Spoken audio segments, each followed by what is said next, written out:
Ninaitwa Pastor James Dohio na nimeokoka.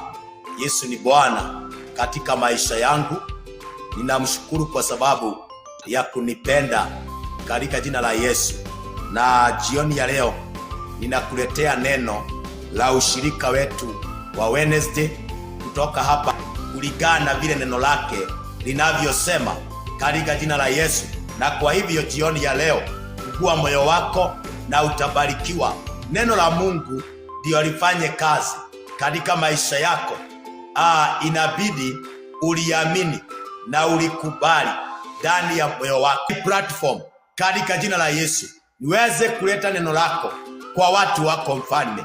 Naomba likaweze kuwa baraka na kufungua wengi macho ili wakutumikie Bwana na waweze kujielewa katika jina la Yesu. Nitumie Bwana kwa utukufu wa jina lako.